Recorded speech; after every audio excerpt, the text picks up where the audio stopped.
start? Yeah, I'm ready. Yeah. Johnny. Good afternoon, friends.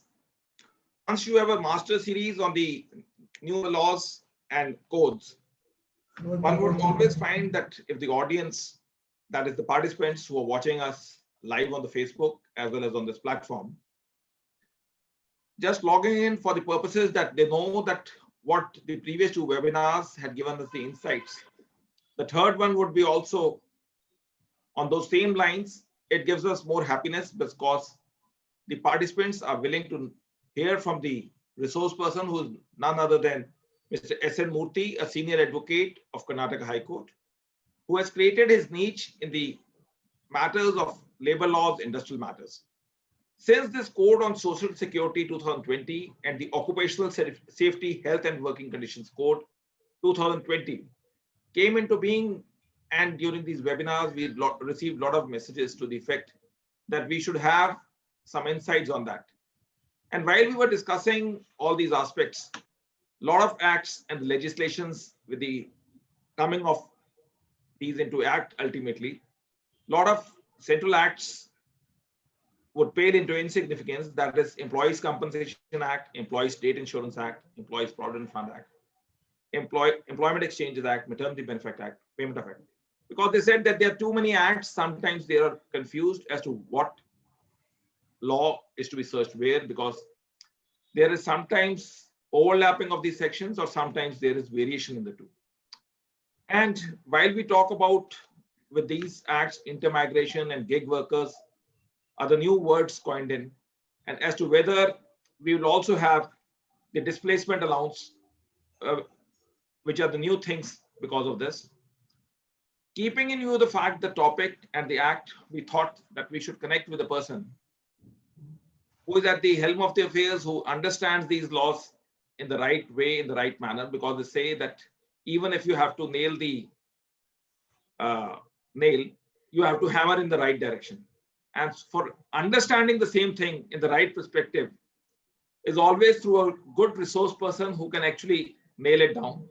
And we all know that when Mr. Murthy takes the master class, and we all being students, understand how he connects with us with his past experience, and as to how, if we closely listen to him, we also understand the nuances of the art of advocacy also, because they say that advocacy can never be taught.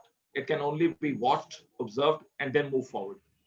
So we would say that there will be two master classes. Along with that, you will also have to understand how you have to see the facts, how you have to bring forth, and how you have to hammer the point during the advocacy also.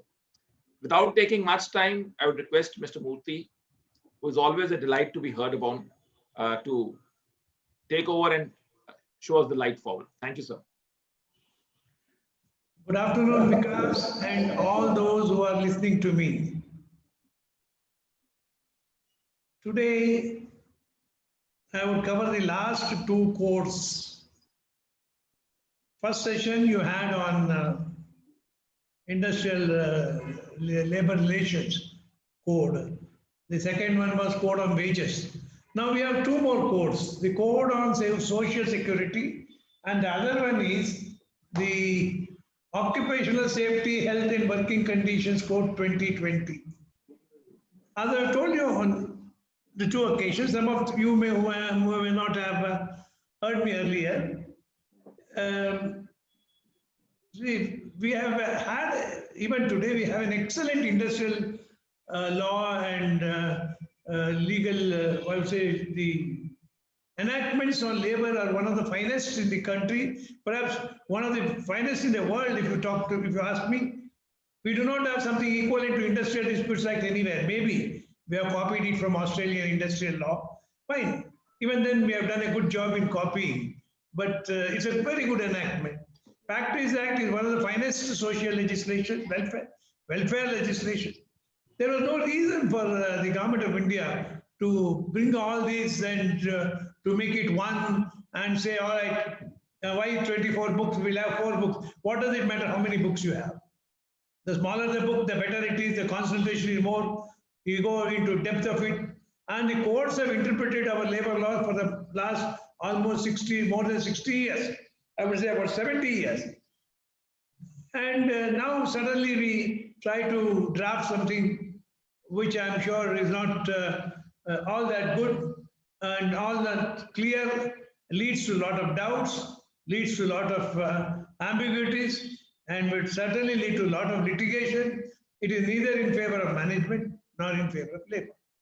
Nevertheless, when once law is made in a democratic setup, when we say rule of law will govern us, we must study the law, right? Good, bad, or ugly. Now, the Code on Social Security 2020 has amalgamated so many enactments: ESI Act, Provident Fund Act, Compensation Act, Maternity Payment of Graduate, whatnot, and what else. Now, all that they have brought in form of one book. What I propose to do is, in a span of 45 minutes or 50 minutes, it is not possible to go into the details of each one of them, but a few changes that have been brought, I shall deal only with the changes. When you take up the Code on Social Security 2020, first thing you notice is there is nowhere in the portion of the enactment you find to whom it applies, how many employees must be working if it has to apply. So they say go to first schedule. So the applicability has been now thrown out into the schedule portion. And in the schedule, they tell you, if you look into the schedule, Employees Provident Fund Act applies to an establishment having 20 or more. Then State Insurance Corporation, 10 or more. Then it says for gratuity, it applies to every factory, so and so, so forth. Maternity benefit, every establishment. Employers Compensation Act, every establishment. So to know to whom the act applies, you must go to Schedule 1. Now, what are the changes that are made in this Code on Social Security? The first thing is the contract labor definition has been, I would say enlarged, has been rewritten in two parts. Earlier, contractor means a person who agrees to produce a given result for an establishment, or a person who supplies labor for the work of an establishment, other than a mere supply of goods or articles of manufacture. Now, what has happened on that? The Supreme Court had occasions to deal with this matter quite time and again. In Steel Authority of India case, where the Constitution bench finally laid down two propositions. One is either a contract is genuine or it is a sham contract. If the contract is genuine, then it is contract labor. If it is a sham contract, there is nothing like contract labor. All those whom we call as contract labor will be treated as employees of the principal employer. Now, what is a sham contract again? Which contract do you call as sham? Which contract do you call as genuine? For that, they gave a list. If they say, if the labor, for example, in Haryana State Electricity Board case, 1,100 linemen were engaged through a contractor called Kashmiri Singh. The question arose when the dispute came up regarding wages and other benefits, who is to deal with it? That man, Kashmiri Singh, did not know what he was doing. Once in a month, he will go collect the money, distribute the money, and go back. So the court came to the conclusion that gentleman was only a name lender. He really did not take any part in the organization work. Therefore, such a contract is a sham contract. And they held all the 1,100 employees to be treated as employees of Haryana State Electricity Board and reinstated them in Haryana Electricity Board. Then came the question, slowly, what is the meaning of the second part of the definition of contract labor as it exists today? Supply of labor. Virtually, the Supreme Court said supply of labor is no contractor. Work must be given on contract. Job must be given on contract. Assignment must be given on contract. So the contractor should do with his own labor, with his own supervisory staff, with his own managerial staff, with his own technical staff. Principal employer should not have anything to do with it, except check for the work carried out for the purposes of payment. Otherwise, principal employer has no role. Later on, the later cases, they found it difficult to deal with the matter because lawyers started saying, what is the object of the second portion? What do you mean by the second portion? Why is it there? Now, for that, what they have done now is they have put in this definition in two parts. If you see the definition now available in the code, it has been made into two parts. One is a person who agrees to produce a given result.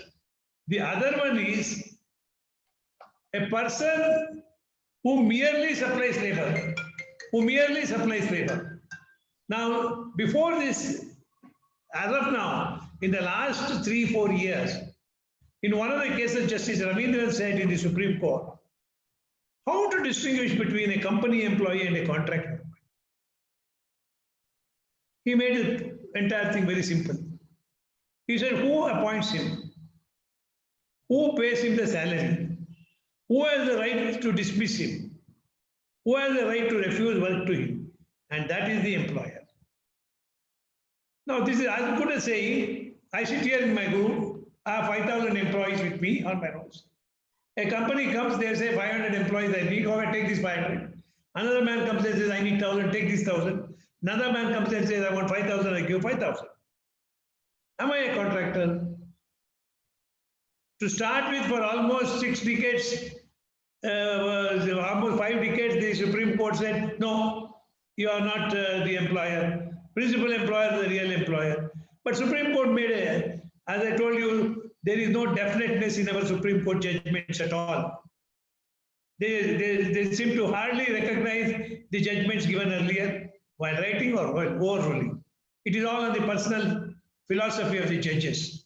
Now, it so happened, subsequently the judges, maybe it was Justice Rumapal or Justice Santosh Hegde, and they all took a view, a liberal view, and said, including Justice Rohingya Nariman, who is now in the bench, they took a view, no, we want to give full effect to the intention of Parliament. Mere supply of labor, even that is contract labor.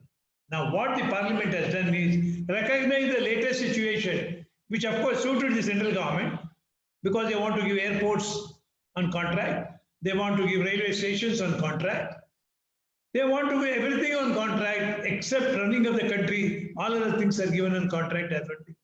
Therefore, contract labor became very relevant, became very important. So what they have done now, they have made it into two parts, as I told you. The second part says mere, they have brought the use of the word mere. The use of the word mere throws a lot of light on the intention of the lawmakers.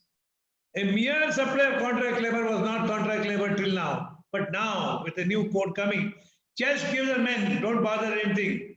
Raise your bill and pay the salary, be done with it. That was mere supply of labor. So that's one aspect which has to be looked into. Then, again, once again, fooling the Indian employers is the government of India by saying, bringing what is the definition known as fixed term employment means what? You appoint an employee for 1 year, 2 years, 3 years, and tell him, look, your contract is for 2 years. After 2 years, you get lost. Then why did we make all these labor laws for the last 70 years? What happens to our security of service that has been created over the years in volumes of Supreme Court journals? Now we suddenly say, no, it's all right. You can engage for 2 years and send him out. This came earlier. This is already there under the existing definition of retrenchment in the form of OOBB, which was introduced to 200 by an amendment. What did Section 200BB say? It said that where a workman is engaged for a limited period or for a period specified in the contract, on expiry of the contract period specified in the contract, the contract of service comes to an end by efflux of time. What is the difference between that and this fixed term employment? Both are same. There is no difference at all. Now, suddenly, the minister says we have brought fixed term employment, we have ease of doing business, etc., etc., etc. When this happened earlier, I remember, I do not know whether I said in the previous talk, I may not have told, that the central minister who was, that was a BJP government, and a central minister who was there, who was being felicitated by Federation of Chamber of Commerce or so and so, some organization, said, "Kya hai, humne itna acha kaam kiya aap logon ke liye. You have not congratulated me at all. Our wonderful CII members or FICCI members may not have known what it is. They ask somebody, what is that? Is it fixed term employment? Then immediately they say, oh, great thing, they've sent for a big rose garland, they brought, put it to him, बहुत अच्छा काम किया, because you're given a fixed term employment in the form of 200BB. The matter went to courts. Court said, what is this 200BB business? The law is very clear that you cannot have a contract of this nature. Anybody who works for 240 days in a period of 12 months will sit in the harbor of protection of labor law. This is what Justice Krishna has said in 1976. Now, once you work for 240 days, even if you call it as a fixed term, you come under the bracket of retrenchment. And when you retrench a workman, when you want to appoint a workman again, first option must be given to the workman who has been retrenched. What happens to that law? That is still on the statute book. The government has no courage to remove or alter that because the trade unions will not permit it. In fact, I had an occasion to talk to Kannada HR conference in Bangalore, and their CITU leader was also invited to talk. My only question to him was this: show me which portion of the code is against you that you are going on an all India strike on 26th of November. Tell me which portion of any of the portions of the code. I said only two portions of the code are affecting you. One is the definition of wage, where now they have said wage means only basic and DA. So that when a workman is retrenched, he will get compensation only on basic and DA component and not on the whole wages. That's one. To some extent you will have grievance. The same thing happens in terms of payment of bonus or gratuity, etc., etc. And apart from that, I did not find anything, and I asked him, what is it that is bothering you? You are making so much of noise. And he thought for a moment and said, sir, there are so many things. The whole code is bad. Whole code is bad means what? It is like the agitation that is going on in Delhi. Whole amendment is bad. What is in the amendment? What is the percentage of people who know about it? Same thing here. Whole code is bad. They say, no, you must give us reasons. Why are you going on strike on November 26th? The entire country's operation, manufacturing operation will come to a standstill. And a lot of economy has already suffered, it will suffer further. You must give solid reasons. No, our central office has given to the central government. They really have nothing. Even one grievance he told me was that if you increase the working hours, which was in the contemplation of the government of India, the number of workers will lose job, because if you increase the number of working hours, less number of work will be accommodated. On that, I said, I agree with you. In this country, we should make it 6 hours working. Out of 6 hours, half an hour lunch break. 6 into 4, 4 shifts. So that more people will be employed. Almost we will have to add another 25% of the existing workforce, which will be a huge number. And to a great extent, unemployment will get resolved to that extent. But on one condition, all your employees, your members must agree for reduction in wages by 25%. To work for 6 hours, they are agreeable for reduction of wages by 25%. Accommodate their brothers. They are not agreeable. So they had no grievance whatsoever. Then came this fixed term employment, on which they are very much upset. But I assured them, this fixed term employment is a very bogus amendment. It will not stand the test of law, and it has already been tested right up to Supreme Court. Nobody would agree on these things.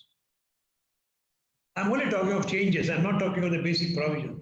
Another important change that they have brought is, till now, Provident Fund contributions, very strangely, I have seen the commissioners just about 6 months or 8 months prior to the retirement will call for the files of some other company, go back 15 years, find out on which month there was delay, and then he'll make a big show cause notice for all the delay and make it a huge amount, maybe 5 crore, 10 crore, and then issue a show cause notice, call them, and then settle the issue. Before retirement, they have to settle, you see. They would call them and settle. We always said, look, you guys give us a time up to which you can go back. Now in the new code, they have made clear that you can't go beyond 5 years. That means if today you are reckoning, you want to find out whether I have defaulted in payment of PF contribution, you can go back 5 years. That's a reasonable time. It was there in ESI, which was also brought because of pressure. Now they have brought it into the Provident Fund Act. Also, this 5 years business. Next thing was Provident Fund, where the appeal provisions came. In the appeal provisions, there's a provision which gave freedom or discretion to the tribunal to decide on the quantum to be deposited. Now, they said no more discretion. And finally, they have come out and said, wherever you dispute levy of Provident Fund or levy of ESA or this thing, contribution, you can file an appeal by depositing 25%. And in case you succeed, the department has to pay you interest. This is one good thing, because if we succeed, if the employer succeeds, interest should be paid. You can make the officer responsible for it, so that the harassment will reduce. Today, Indian employers' main worry is harassment. They are not free. There are 101 inspectors going, asking for records, asking for documents, making various show cause notices and wanting to punish for every small thing. Employers are virtually treated as some sort of criminals. Now, first time in India, the concept of compounding of offences has come into labor laws. This is a long overdue, but there is another catch in this, to which I will advert to shortly. Now, for the first offence, where only fine is leviable, you can write to the PF inspector or the ESI inspector saying, I will pay 50% of the fine, maximum fine prescribed. Once an assessee agrees to pay 50% of the maximum fine prescribed for that offence, the offence should be compounded. Where it is 1 year imprisonment and or fine, by paying 75% of the maximum fine, you can compound the offence. To that extent, you are reducing the time spent by the industrialist, by the employer in the criminal courts. Otherwise, for every small thing, it would go to the criminal court. So these are one or two important things where in the court they have tried to bring in some sort of some saner provisions, I would say. Then under the Maternity Benefit Act, very strange provision is made. It has been made applicable to establishments employing 50 employees. They don't say women employees, maybe drafting error. With the result, inspectors come to a totally male dominated, or I would say 100% male employees, and say, where is the crush? And these people do not know what is crush for. So we are giving some justification by saying it maybe the next step is to bring paternity leave. Next step is to say, all right, thereafter, when women go for job, the man has to take the baby, and therefore crush may be required. All other provisions remain the same. As I told you, there is no requirement to make a. Now, another thing is the break-in service under the Gratuity Act. It's not a change, but we wanted a change. A very strange law under the Payment of Gratuity Act, where it says an employee will continue service for 5 years on termination of contract or on cessation of employment will get gratuity.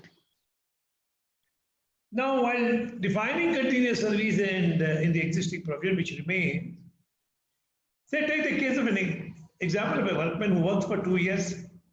The next 2 years he works for 50 days each, not well. 5th year he works 260 days. 7th year he again comes down to 150 days. 8th year he comes down to 20 days. Suppose you take like this. At the end of 9th year he goes. They say you must pay him gratuity for 9 years. Even if he has worked for 20 days in a year, he is entitled to gratuity, which is more than the 20 days salary. There's a serious drafting error in the definition of continuous service. We had requested, we had sent petitions for changing it. Now they say unless you punish an employee who is absent time and again, with a punishment of break in service, he will get the full benefit of from the day he joined to the day he leaves, irrespective of the number of days he has worked each year. Now, this is not correct, this is not fair, this has to go, because the object of gratuity is something different. For a change now, they have brought a new concept called job and gig workers. Now, frankly, in India, all of us have now started looking to internet to find out what they really want to do, what do they mean by this. I went to the internet and saw the definition is a job is work done for pay. Jobs may be piecework, hourly, salaried, task-based, project-based, and many other options. When we hear the word job, we typically think of a specific role in a company that you do regularly with the expectation that you will return every day indefinitely. This is what they say about employment. A gig is a job that lasts for a certain period of time, often the life of a project, or as long as the company has the specific need. It can be short term and specific in length, or long term and lasting as long as the need continues. All gigs are jobs, but not all jobs are gigs.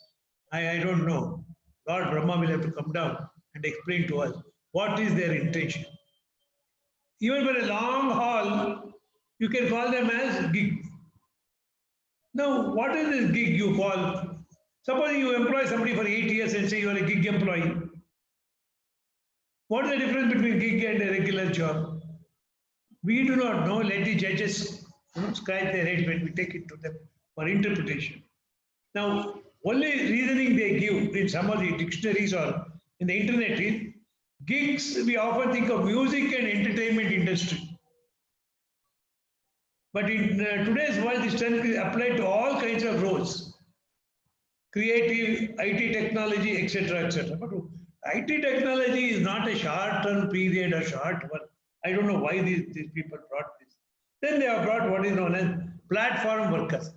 What is platform workers? Swiggy and agencies which deliver goods to your place. They cannot be called your employees. Even between the company and these workers, they will be called as gig workers and not company employees. For example, anybody who is ready to work from 6 to 9 for Swiggy may be working wherever they want on employment. 6 to 9 if they can devote to Swiggy job, they are not employees of Swiggy. Each man is said to be an independent contractor.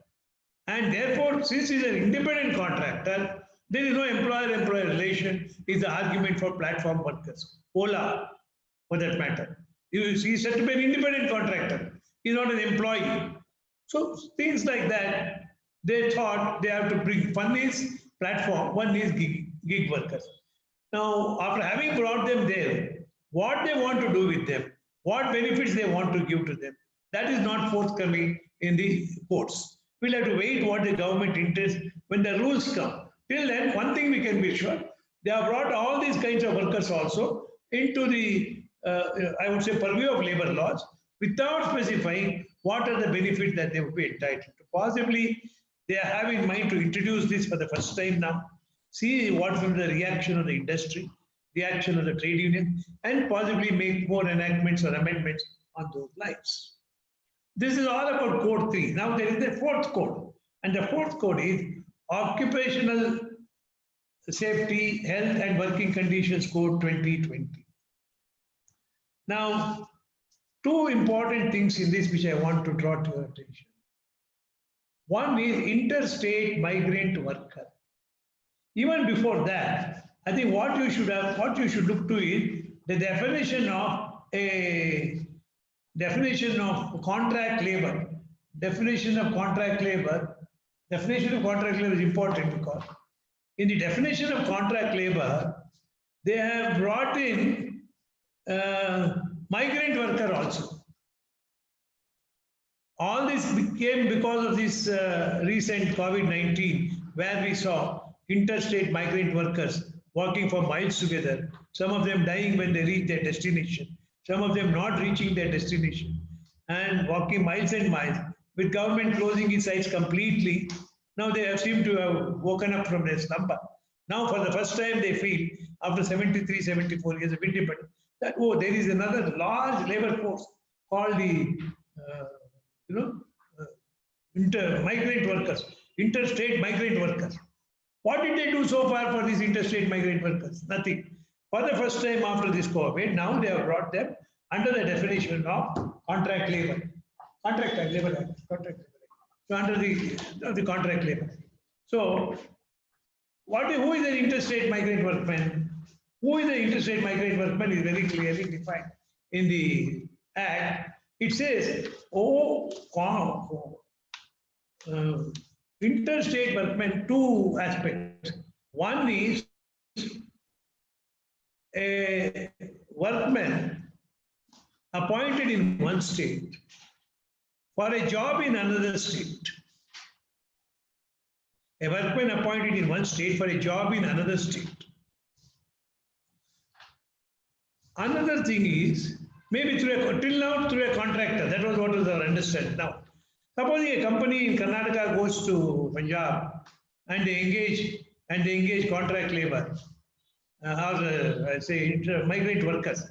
Migrant worker is a person who comes from one state to work in the other state, from his home state to another state. Now, earlier the concept has been till now, a contractor recruits 500 people in Bihar, brings them to Karnataka for construction work. They are the interstate migrant workers.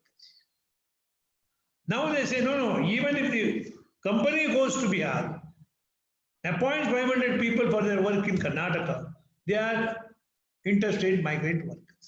Interstate migrant workers are now sought to be specifically protected by bringing them into the fold of contract labor.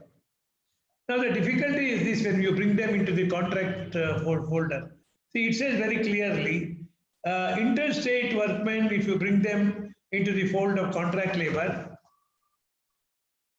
all the provisions of the Contract Labor Act will apply to such contract labor. There are, take for example, Karnataka. There are workers working as contract labor in Karnataka, large number. Now somebody comes from Tamil Nadu, which is Hosur, supposing, let me say, which is just 30 kilometers away from the city's borders. He will be an interstate migrant worker here. And now you are making two portions in the contract labor. One is interstate migrant workman is one set of contract labor, others are another set of contract labor. And in the Act, what have you done? You have told the employers every year they must be given PA and DA to go to their place and come back. They must be given special treatment in respect of some housing, etc. What will happen to the local contract workers? Again, there will be a dispute between them. So, but anyway, one thing, good thing they have done is they have brought the concept of interstate migrant workers. To that extent, we should be happy, though there is confusion created by giving extra privilege to interstate workers. Second important point is, first time, I would say, for the first time, they have come out with what is known as core and non-core activities under the Contract Labor Act.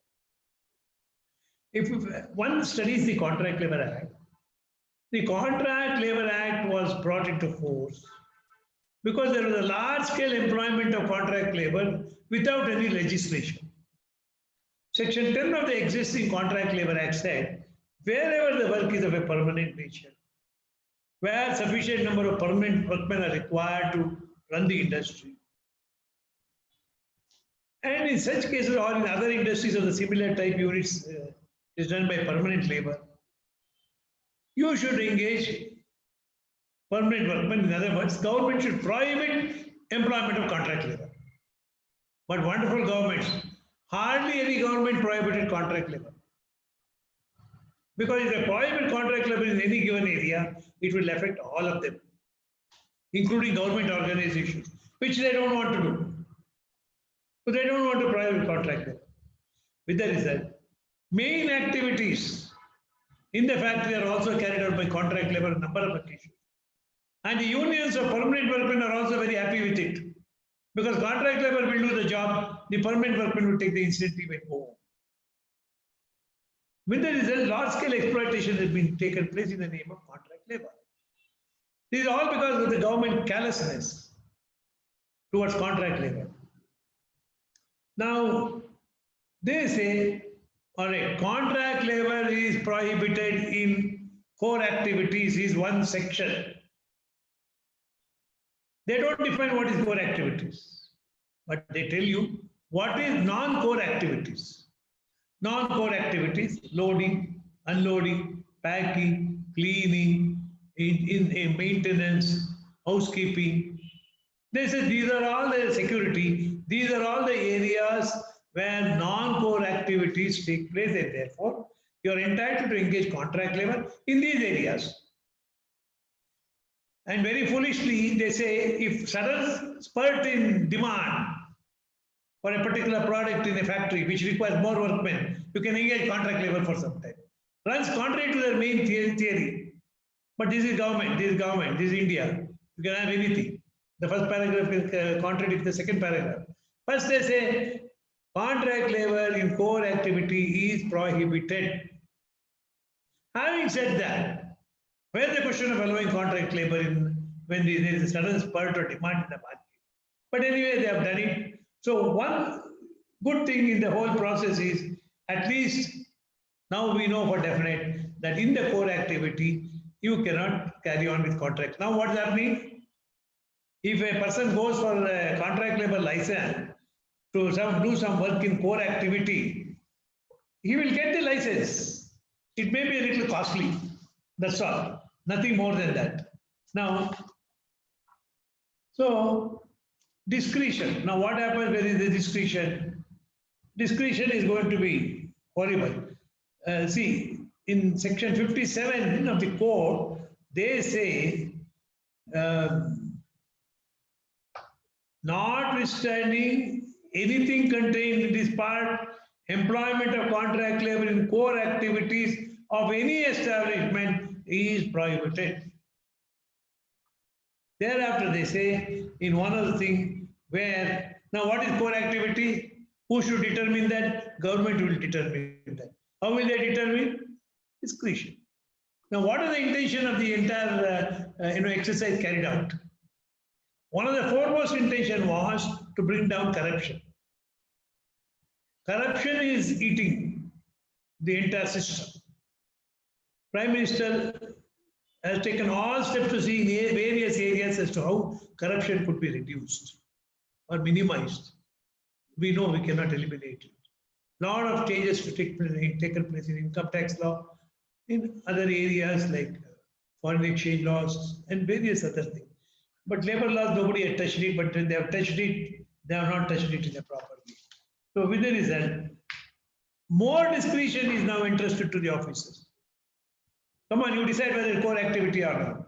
For me, if an activity is decided as a non-core activity, I will engage 1,000 contract labor. If it is decided as a core activity, I have to engage 1,000 permanent labor. Difference between the two is not less than 50% is paid to contract labor. In my view today, in India, the difference between two employees, one permanent, one contract labor, doing the same type of work is 1:3. If contract labor gets 1 rupee, permanent workman will get 3 rupees for the same job. Though the contract worker works harder, puts more efforts than the permanent labor. Why nobody wants to change this? Why? What is the government? Is as though the government of India is blind? Do they not know what is happening? Do they not know the realities? Now, this is exactly what they have done here when we come to this point. And then, as I told you, overtime is again, only eligibility for annual leave is reduced to 180 days working. Once again in favor of labor. So even if the workmen who are now required to work for 240 days, actually work for 240 days to earn leave, is now reduced to 180 days, which is not once again a fair thing. Small scale industries, MSMEs, about which the government is very fond of, have been given some freedom by saying contract labor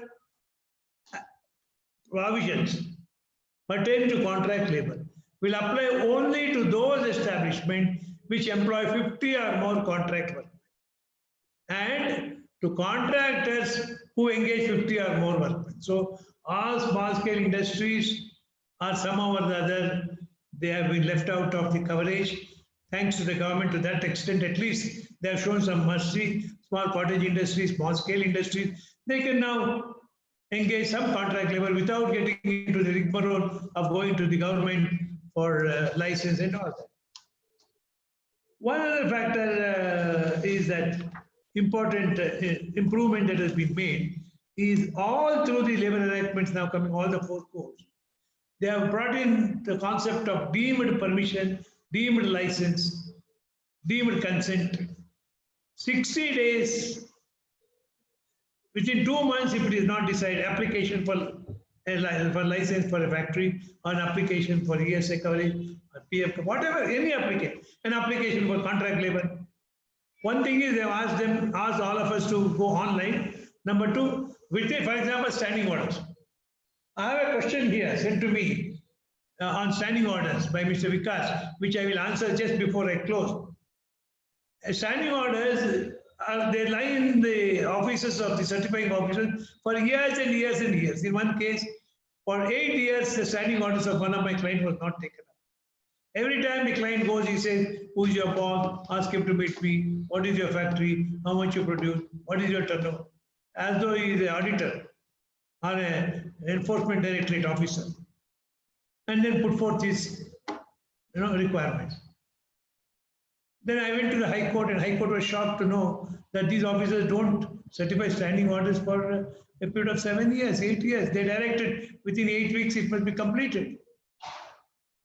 Now what they have done, keeping all these experiences in view, they say within 60 days from the date standing orders are submitted for certification, there should be an order. Maybe order with whatever order you want. You may not agree with some clauses. You may agree with some clauses. You may want some clauses to be modified. All that is accepted. But you must pass the order in 2 months. If you do not, automatically it will be taken that the standing order is certified. So also the contract labor license. Everything, 2 months is the time given to the government, to the departments, to see that they clear the entire requirements without dilly-dallying or without delaying. These are the basic changes that have been there, which I thought I would tell you. Before I leave it for question answers, can I take 5 more minutes, Vikas, Mr. Vikas? 5 more minutes. Yeah. What is important to employers today and to the IR and HR professionals, which they have to put up to their bosses, is their bosses can no more be comfortable appointing people. In fact, there was a time when no director would get involved, officers would get involved. Therefore, amendment was made to the Factories Act that in a partnership firm, one of the partners must be an occupier. Then they said one of the directors should be an occupier. We used to joke with our clients, why don't you appoint a director who does not have any stake in the company, employee director.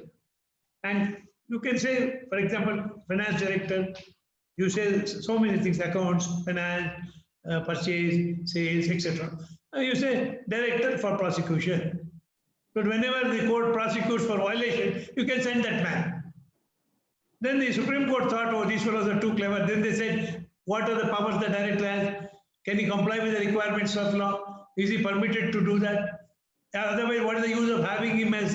Then they declared nothing doing. A director who has the power, authority, who is the man to decide what is the expenses to be incurred and what provisions may be complied with. Only that man should be the occupier. Now, not only the fines have been raised to any length, I'll give only 3, 4 which I have noted down for the immediate reference. Section 94 of the code says any provision of the code violated, fine is not less than 2 lakhs, but it can run up to 3 lakhs. There are certain sections where the fines have been specified, but if it is not specified, you will end up paying 2 lakhs for any of these things. Then you see here,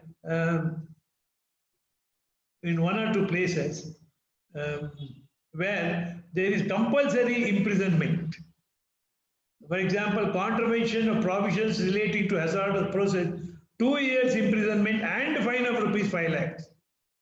And so, for example, contravention as a result in accident or dangerous occurrences, again there is 2 years imprisonment, which is noted, which is very dangerous. Then, in case of continuing the work in contravention of any general or special order, 2 years imprisonment and up to 5 lakhs rupees fine. Now, why I'm saying this is, days are gone when you would pay fine and walk out from the magistrate's court. Now you must get ready, bag and baggage. You may have to end up behind the bars. So the emphasis is you comply with all the occupational requirement, whatever hazards are there, take care of it, see that health provision, hygiene, safety provision, everything is done as per law, failing which you will suffer immensely. Number one. Number two, in the Payment of Wages Act, as it stands now, if you pay less than the minimum wage, or if you pay less than the pay that you have agreed to pay, the officer has the power to levy 10 times penalty. I don't know whether I told this last time of a case of a garment industry in Bangalore. If Mr. Vikas can tell me that whether I have told, then I will not repeat. Otherwise, I would like to tell that example. Sir, you can do that because a lot of participants are fresh. That is, means they are joined it for the first time also. Okay. Now, see what happened in Bangalore, in one of the garment factory. I'm talking to you of long back. 4.5 lakhs rupees short payment was made to the employees, to 400 employees. Then an officer of the minimum wage authority issued a notice. The notice was brought to me, to my consultants who recommended that they should come to me, they should get it done from me. I told this gentleman, a well-known exporter, bring 400 checks. For all the short payments of the minimum wage, you bring check for each fellow. I will give to the officer and with folded hands I tell him, sir, I've done a mistake, I'll not do it again. Please take this check, give it to the workman, be done with it. Then they told me, if we have to make the payment, why should we go to Murthy? We want a lawyer who can fight the case. And then I may not be the right person. So they went, they entrusted to a lawyer who said, don't worry, he filed objections, he dragged for 2-3 times, 3-4 adjournments were taken, everything took place. After 6 months comes an award. 4,50,000 rupees short payment to be paid along with 4 times penalty. 18 lakhs penalty plus 4.5 lakhs original short payment. Again, he went to the same consultant, again told him, sir, Mr. Murthy can do something. I was quite young. He came back to me. I said, sorry, I've told you this is not possible.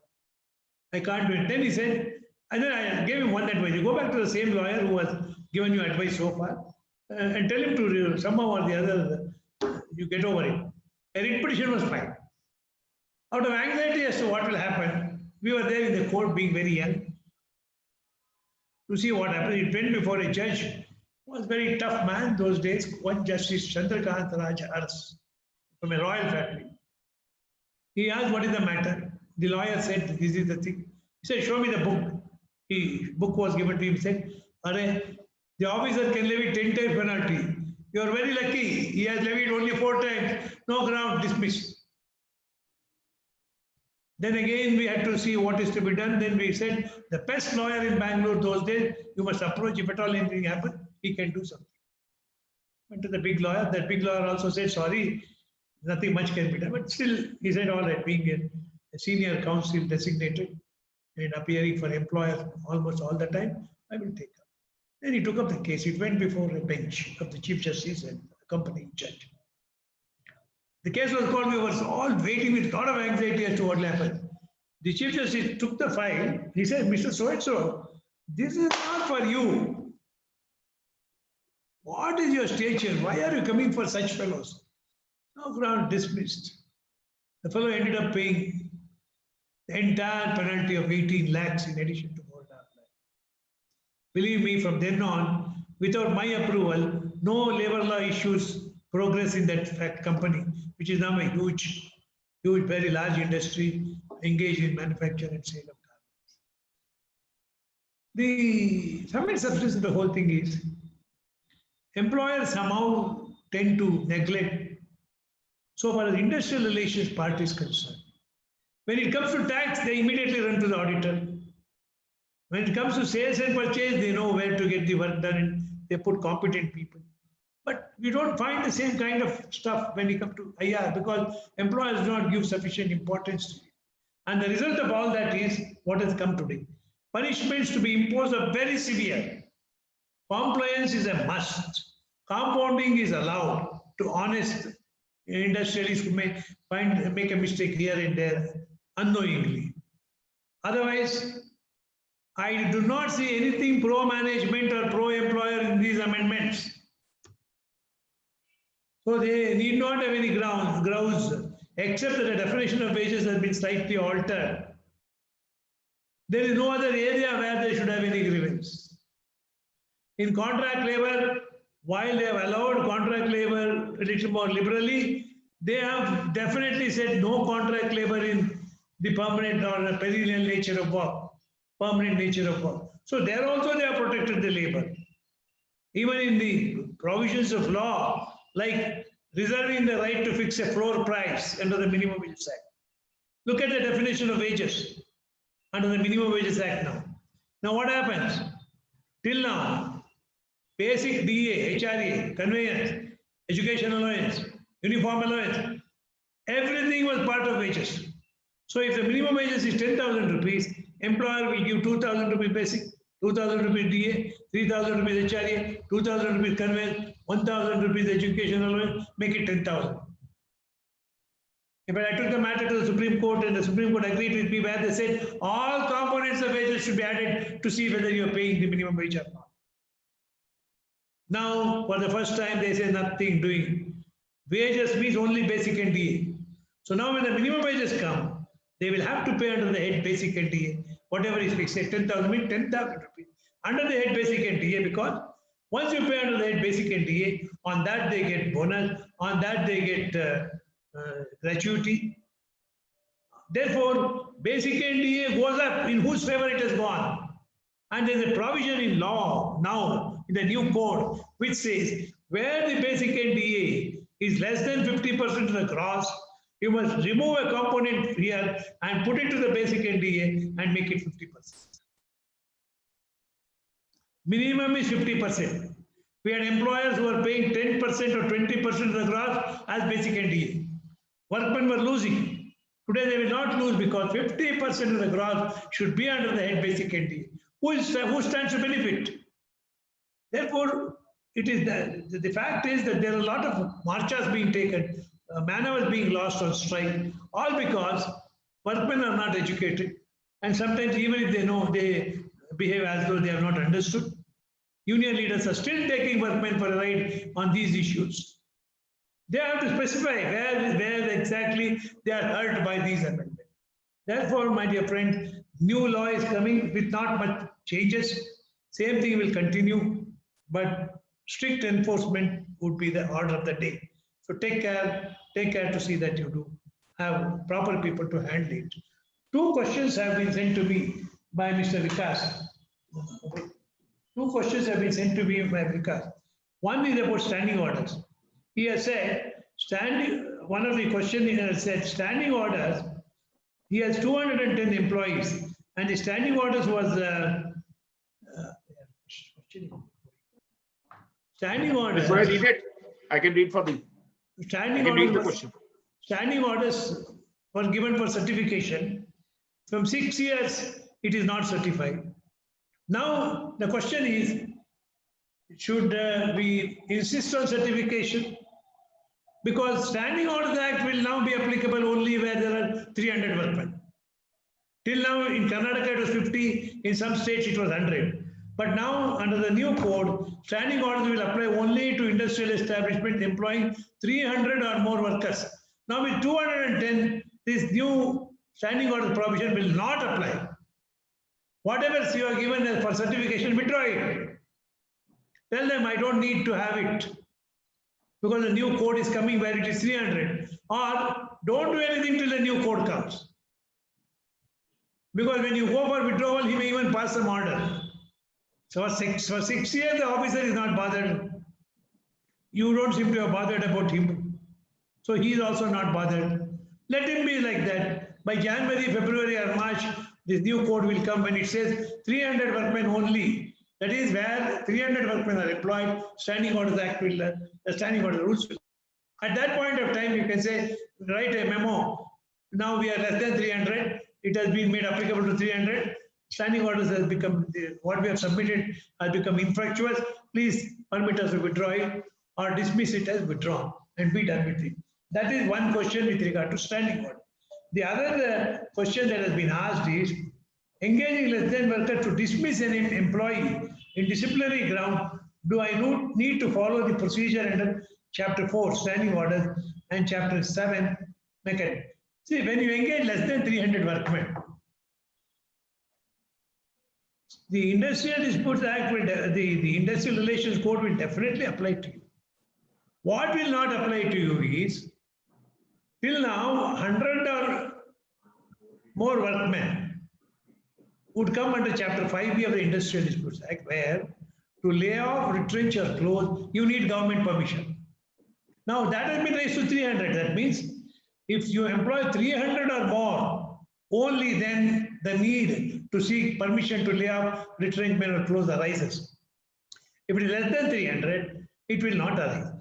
That would not mean that you can dismiss workmen without inquiry, you need not follow standing order. There is no standing order applicable to you. What should you do? There must be some rule. So you should have your own service rules and regulations. Every industrial establishment employing less than 300 workmen should have their own service rules and regulations, which are more or less akin to the standing orders, and you must take action in accordance with that. Principles of natural justice have to be followed. Certain procedures will have to be laid down for holding inquiry. Today, are there not companies with less than 50 workmen operating? They are. They all have service rules. Because even assuming 40 workmen work and somebody misbehaves, how do you take action? What rule have you told him? What service regulations have given him? All that will have to be gone into. Courts have made very clear, you need to have your service rule if standing orders do not apply. Have the service rule. Take action according to service rule. Because standing orders do not apply, you cannot say, I need not follow any rules. You have to follow. So now, Mr. Vikas, I have taken more than 15 minutes, across 15 minutes time already, of the time given by you. Is there any questions? We're glad to take them. Yeah, but before we start taking the other questions, because you took that question of that 4 lakhs payment of the garment company, in the lighter vein, they always say in the law that there was a lawyer and a person came after a murder. He said that, can you save me? He says that, no, it's an open and shut case, but still I will try, you give me 10,000 rupees. He doesn't agree, he goes back. And after a few years, he finds that the person is sulking down and going around. He says what happened, that he said that I have been ordered that I should be hanged till death for that murder case for which I have come. He said, how much fees did you pay? He said that I had paid 1 lakh. So he said that when I could get you hanged for 10,000, why did you pay 1 lakh?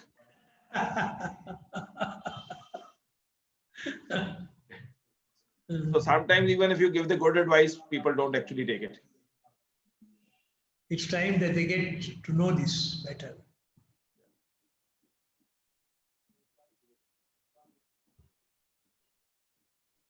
This is by Dr. Shrikant Parthasarthi.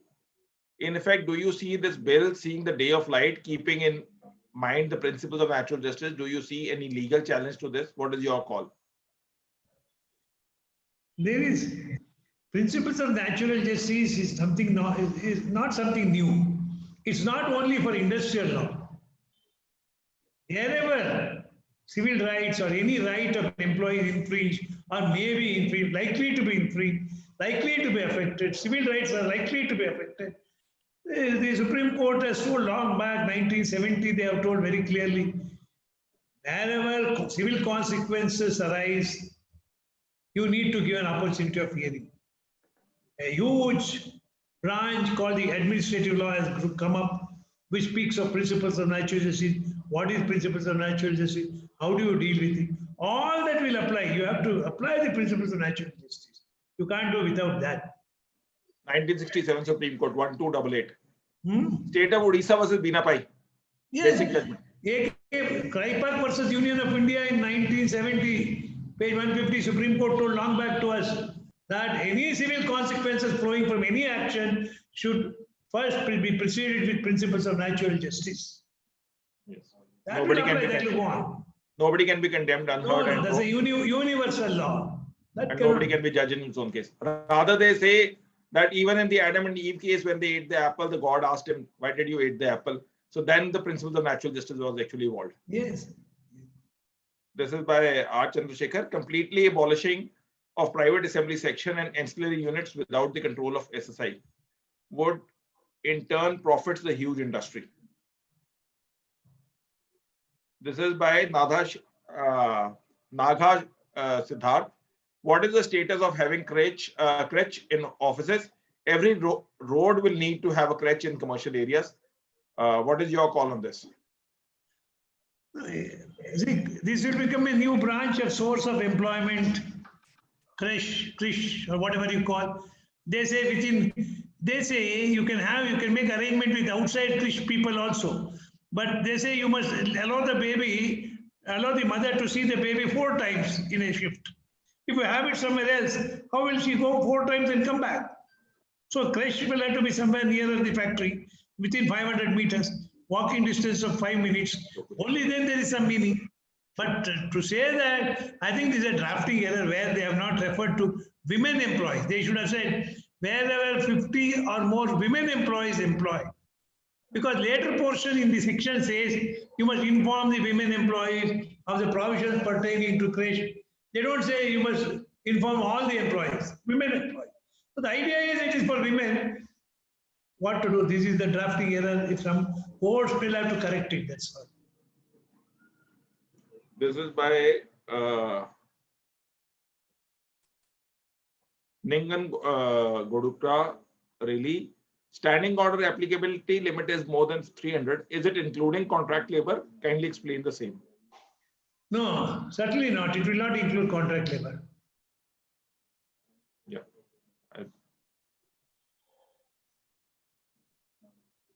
No. So we have had the insightful session. As usual, the insights given by you was to that effect that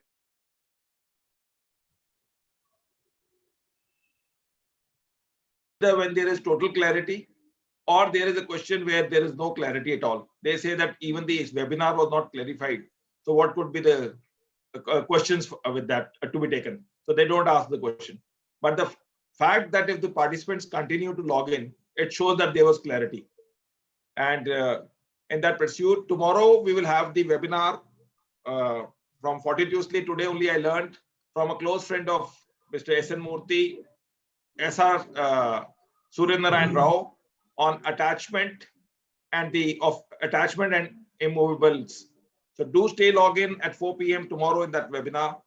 And thank you on behalf of all those participants who are watching us live on the Facebook as well as on this platform for giving such insightful session. Though a lot of people have written that sir should also give a webinar on the point of EPF pensions, because that is also a session which there are a lot of questions which keep on arising. Mr. Vikas, yes, sir. 4 p.m. Tomorrow 4 p.m. I will certainly be online to see Suryanarayan Rao after such a long time. Yes, he told me more than 30 years ago they met, but he said that I had shared your photograph on the social media. He said that he's my 2 years junior to me, and that is why I've shared your number with him and vice versa. So we will, so on the virtual platform, there is also a good way of connection. Yes. Yeah. I'm reminded that there was a director, Manmohan Desai, he used to make a lot of movies on Lost and Found. So I can say that we have found two brothers on this virtual platform. Very nice, very nice. Thank you. Thank you, sir. Thank you. Thank you, everyone. Stay safe, stay blessed. Thank you once again. Right, sir. Namaskar. Jai Hind.